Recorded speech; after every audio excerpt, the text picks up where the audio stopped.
हरियाणा में वीरों के रिटायरमेंट के बाद सरकार के द्वारा दिए गए एक तोहफे की।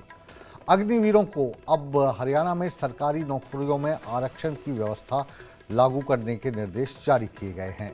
ये नई व्यवस्था 1 सितंबर से लागू होगी। इसके तहत ग्रुप बी में कौशल विशेषज्ञता से जुड़े पदों में अग्निवीरों को 1%, जबकि ग्रुप सी के सामान्य पदों पर 5% आरक्षण मिलेगा। Police constable, forest guard, jail warden, mining guard, wildlife के guard, fire operator cum driver जैसे विशेष पदों पर पूर्व अग्निवीरों को 20% आरक्षण दिया जाएगा। इस 20% आरक्षण से वंचित अनुसूचित जाति और अन्य अनुसूचित जाति के 2-2%, BC A यानी पिछड़ा वर्ग A को 3%, पिछड़ा वर्ग B 2 को 2%, आर्थिक रूप से कमजोर वर्ग को 2% और अनारक्षित वर्ग के लिए 9% हिस्सा इस पर रखा गया है। पूर्व अग्निवीरों को पुलिस भर्ती में शारीरिक जांच, प्रशिक्षण और PST में भी छूट दी जाएगी। ग्रुप सी में भर्ती के लिए CET की छूट भी मौजूदा प्रावधान में रखी गई है। हालांकि निर्धारित लिखित परीक्षा देना इसमें भी अनिवार्य होगा। सरकार का कहना है कि इस नीति का उद्देश्य अग्निवीरों को सैन्य सेवाओं के दौरान मिले प्रशिक्षण और कौशल का सरकारी भर्ती में लाभ देना है।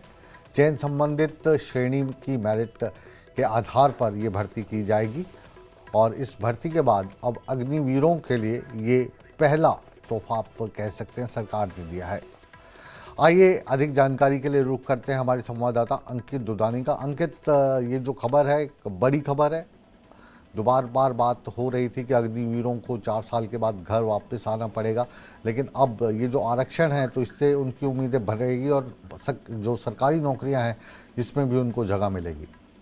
बिल्कुल, अग्निवीरों को लेकर के लगातार सरकार संजीदा रही है और जब से अग्निवीर लगे हैं तब से ही सरकार लगातार ऐलान करती रही है।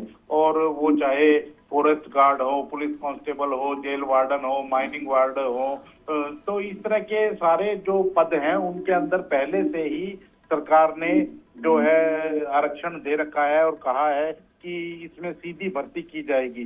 तो लगभग जो आते हैं अग्निवीर वापस आते हैं तो वो लगभग इन नौकरियों के अंदर सेट हो जाते हैं, क्योंकि 4 साल का प्रशिक्षण उनके पास होता है और वो प्रशिक्षित होते हैं। तो इसीलिए इन नौकरियों के अंदर उनको आरक्षण देकर के लगाया जाता है। और अब जो ये किया है कि द्वितीय श्रेणी में 1% आरक्षण मिलेगा, तृतीय श्रेणी में 5% आरक्षण मिलेगा, तो ये भी एक बार दोबारा से किया गया है। तो कहीं ना कहीं समय समय पर सरकार लगातार जो पद हैं उनको बढ़ा रही है और ऐसे पदों में बढ़ा करके उनकी संख्या लगभग सारी की सारी एडजस्ट हो जाए, इसकी तरफ अग्रसर है।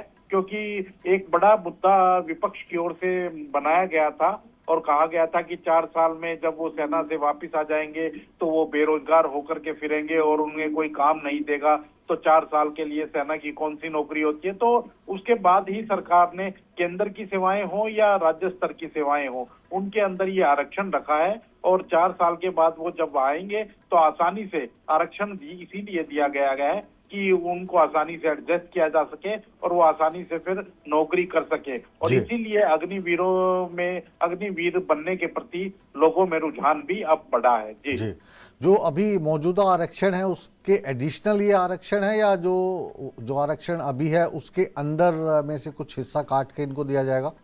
बिल्कुल संशोधन किया गया है। पहले भी ये नीति बनाई गई थी, विधानसभा के अंदर भी ये चीज कही गई थी, तो उसी के अंदर संशोधन किया गया है। और अब संशोधित जो मामला रखा गया है वो यही रखा गया है कि अग्निवीरों को जो 2nd क्लास के पद हैं उनके अंदर 1% आरक्षण मिलेगा, जो 3rd क्लास के पद हैं उनके अंदर 5% आरक्षण दिया जाएगा। और जो ये जितने भी पद हैं वो चाहे बाकी के जो है पुलिस कांस्टेबल है, फॉरेस्ट गार्ड है या जेल वार्डन है, माइनिंग गार्ड है या फिर फायर ऑपरेटर है, तो ऐसे पदों के ऊपर 20% जो अब रिजर्वेशन उनके लिए रखा गया है। तो ये उसी में संशोधित किया गया है। जी।